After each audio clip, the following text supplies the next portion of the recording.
நிசகம பம கம கரி சகம பப நிர பம சவணே மதுரா மதுரஸ்மரணா.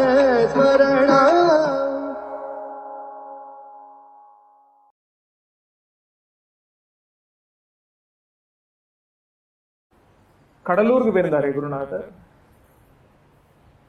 அப்ப குருநாதருடைய அது எல்லா ஊரும் குருநாதர் ஊர்னாலும் அது குருநாதருடைய ஜென்மஸ்தான் இல்லையா.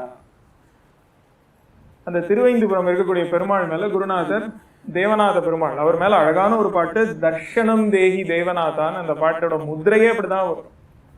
என்ன சொல்லுவார்னா, முரளிதர ஜென்மஸ்தான தேவா சொல்லுவார். அப்படியே சொல்லுவார், எல்லா பெருமாளும் பெருமாள் தானாலும் நீ நான் பிறந்த ஊரோட சுவாமி, நீ என்னோட அப்பா மாதிரி. அந்த கோமலவல்லி தாயார் என்னோட அம்மா மாதிரி. எல்லா தாயாரும் தாயார் இருந்தாலும் அந்த சுவாமி கிட்ட எனக்கு அப்படி ஒண்ணு உண்டுன்னு சொல்லுவார், என்னோட சொந்த அம்மா மாதிரி. குருநாதர் போயிருக்கும் பொழுது ஒரு நாள், இப்போ அந்த சத்சங்கம் நடந்தது, அதுல ஒரு நாள் மாலை பொழுதுல குருநாதர் சில அடியார்களோட போனார் கோவிலுக்கு. அன்னைக்கு அந்த தாயாருக்கு முத்தங்கி சாத்தி இருக்கார்கள். அப்போ அந்த சுவாமி வரா.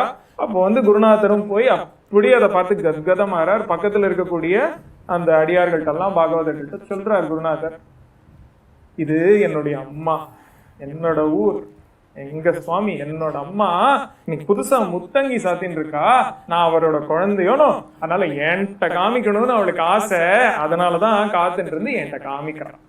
அம்மா பொதுவா குழந்தைகிட்ட தானே காமிப்பா இல்லையா, காமிக்கிறான் அப்படின்னு சொல்லி அவர் அப்படியே அதை அனுபவிச்சு அப்படி சொக்கி போய் அப்படி ரசிச்சுட்டு இருக்கும் பொழுது அந்த இடத்துல அந்த அந்த அந்த பட்டரும் சொல்ற, தாயார் இன்னைக்கு புதுசா முத்தங்கி சாத்தின்னு இருக்கா, உங்கள்கிட்ட காமிக்கணும் தான் நின்றுன்னு இருக்கா அப்படின்னு அதே வார்த்தையை சொல்ற. அர்ச்சக முக்கியன அர்ச்சக முக்கியன்னு சொல்லுவாங்க. இதுதான் அப்படிதான் அவருடைய அந்த ஒரு ரிலேஷன்ஷிப். அப்படிதான் ஒரு சமயம் குருநாதர் அவருக்கு திரும்ப திரும்ப திரும்ப ஒரு சொப்னம், அப்படிதான் அவர் சொன்ன வந்துட்டே இருந்தது. என்ன அப்படின்னா, அவர் சின்ன வயசுல பால்ய வயசுல இருக்கும் பொழுது குருநாதருடைய அம்மா அந்த புண்ணிய மாதாவா இருக்கும் பொழுது கடலூர்ல அந்த பண்ணையாத்தன் கரையில ஒரு சின்னதா ஒரு மாரியம்மன் கோவில் உண்டு, இன்னைக்கும் இருக்கு. அந்த அந்த கிராம தேவத்தை போல அங்க அப்போல்லாம் அது ஏதாவது அந்த ஒரு அம்மா போட்டது இதெல்லாம் ஏதோ போட்டதுன்னா அந்த அம்பாளுக்கு தான் போய் அவங்க அம்மா குழந்தைகள் யாருக்காவது உடம்பு சரியில்லை அப்படின்னா அந்த அந்த அபிஷேகம் எல்லாம் கொடுத்து எல்லாம் பண்ணிட்டு வருவாங்களாம். குருநாதருக்கு திரும்ப திரும்ப அந்த கோவில்ல தான் போறா மாதிரியும் அங்க நிறைய வேலைகள்லாம் நடக்கிற மாதிரியும் அந்த கோவில் பிராகாரத்துல தான் சின்ன குழந்தையா இருக்கிற மாதிரி எல்லாம் குருநாதருக்கு எனக்கு திரும்ப திரும்ப வந்துட்டே இருந்தது.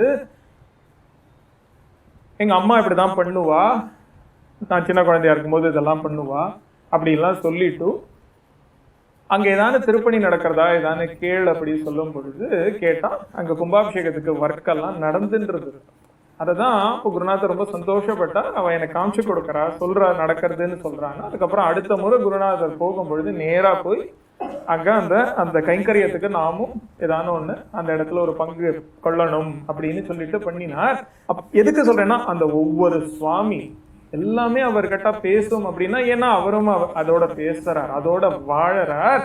அதுதான் அந்த இடத்துல அந்த பக்தினா என்ன அப்படிங்கறத ஒரு துளியாவது காண்பிக்கிறார். அதே மாதிரி என்னாச்சு அப்படின்னா, ஒரு சமயம் குருநாதர் இப்போ ரீசெண்டா ஒரு ஊருக்கு போயிருந்தார். அப்போ அங்க குருநாதர் பக்கத்துல உட்காந்து சில பேர் வித்வான்கள்லாம் பேசிட்டு இருந்தார்கள். அப்ப குருநாதர் பக்கத்துல ஒரு ஆண்டாளுடைய திருவுருவ படம் இருந்தது. அந்த ஆண்டாளுக்கு அழகா முல்லைப்பூலாம் சாத்திருந்தார். அப்படியே அவர் பேசிட்டே இருக்கும்போது நிறைய பக்தர்கள் இப்படியே குருநாதர் கிட்ட ஒருத்தரா நமஸ்காரம் பண்ணி இப்படியே தர்ஷனம் பண்ணிட்டு போயிட்டே இருந்தார்கள். அப்ப யாரோ ஒருத்தர் வரும் பொழுது அவ குருநாதர் ஏதான கொடுக்கணும்னு கேட்கும் பொழுது குருநாதர் என்ன பண்ணினார்னா, அந்த ஆண்டாளோட படத்துல இருந்து அந்த முல்லைப்பூ இப்படி எடுத்து கொடுக்கறதுக்கு இப்படி கொடுக்கும் பொழுது ஒரு பக்கம் இன்னொரு பக்கம் மாட்டிட்டு வரமாட்டேங்க. அதுக்கப்புறம் திரும்ப அவர் அதை அப்படி எடுத்து கொடுத்துட்டார். அவன் வாங்கிட்டு போயிட்டாரு. வாங்கிட்டு போனதுக்கு அப்புறமா கொஞ்ச நேரம் பொறுத்து எப்படி அந்த அந்த இதுக்கு முன்னாடி சொன்னேன் இல்லையா, அவருக்கு அந்த ஊர்ல இருந்து கிளம்பும் போது ஒரு ரெஸ்ட்லெஸ்னஸ் வந்ததுன்னு, திடீர்னு கொஞ்சம் ரெஸ்ட்லெஸ்னஸ் ஆயிட்டார். ஒரே ரெஸ்ட்லெஸ் ஆயிட்டார். என்னவோ நடக்கக்கூடாது நடந்தா மாதிரி அவருக்கு ஒரு தவிப்பு வந்துடுத்து. அந்த பேச்செல்லாம் அவருக்கு அதுக்கப்புறம் மனசுல போகவே இல்லை. அப்புறம் கூப்பிட்டார், சொல்றாரு, இது போல முல்லைப்பூ இப்படி இருக்கணும், இப்படி கட்டி இருக்கணும், இதை போல அதை அப்படியே வாங்கிட்டு வா அப்படிங்கிற. எதுக்கு சொல்றாருன்னு ஒன்றும் புரியல. போய் தேடி பிடிச்சி எங்கேயோ பிடிச்சி வாங்கிட்டு வரார்கள். அதை திரும்ப கொண்டு அந்த ஆண்டாளுக்கு அப்படியே சாத்தினர். அதுக்கப்புறம் தான் கொஞ்சம் சாந்தி. அதுக்கப்புறம் அவர் சொல்லலைன்னா நமக்கு நிறைய விஷயம் தெரிய போறதே இல்லை. என்ன நடக்கிறதுனே நமக்கு தெரியாது. இப்படி கொடுத்ததும் தெரியாது, வாங்கி நம்ம என்னத்தையோ பராக பார்த்துட்டு இருப்போம் இல்லையா. அவர் சொன்னார், நான் இப்படி சின்ன குழந்தை கோதை இப்படி இருந்தா அவ அழகா அந்த பூவை சுட்டியிருந்தா, நான் பாட்டுக்கு இப்படி ஒரு செகண்ட் எடுத்துட்டேன். அதுக்கப்புறம் அவ இல்ல நான் கொடுக்க மாட்டேன் அப்படின்னு இன்னொரு பக்கம் பிடிச்சு இழுக்கிறா. நான் வல்லு கட்டாயமா பிடிச்சு இழுத்து கொடுத்துட்டேன். அவன் முகமே வாடி போயிடுத்து, ஒரே அழுகை. எனக்கு இப்ப அந்த பூ கிடைச்சாதான் உண்டுன்னு தவிக்கிறா. அதனால எனக்கும் என்னடா அப்படி பண்ணிட்டோமேன்னு ஒரே நான் ரெஸ்ட்லெஸ் ஆயிட்டேன். அதனாலதான் அதை திரும்ப கொண்டு கொடுத்து அவளை கொஞ்சம் சமாதானப்படுத்தினதுக்கு அப்புறம் இப்பதான் கொஞ்சம் முகத்துல ஒரு சிரிப்பு வந்திருக்குன்னு சொல்ற. இது என்னை பொறுத்த வரைக்கும் ஒரு படம் இருந்தது, ஒரு பூவை எடுத்தார், கொடுத்தாரு, அந்த ஆணியில மாட்டிட்டு இழுத்து கொடுத்து, இவ்வளவுதானே, இதுக்கு மேல எனக்கு பார்க்க தெரியலையே. ஆனா அங்க நடக்கிறதே வேற ஏதோ. இட்ஸ் டிஃப்ரெண்ட் வேர்ல்டு இல்லையா. எங்க இருக்கு அவர் இருக்கக்கூடிய ஒரு நிலை. இத போல ஒவ்வொரு விஷயமும் பார்க்கும் பொழுதுதான் அப்படின்னா என்ன, what it means to live with God அப்படிங்கிறத வாழ்ந்து காண்பிக்கக்கூடிய ஒரு அழகு குருநாதர் பண்ணக்கூடிய விஷயம்.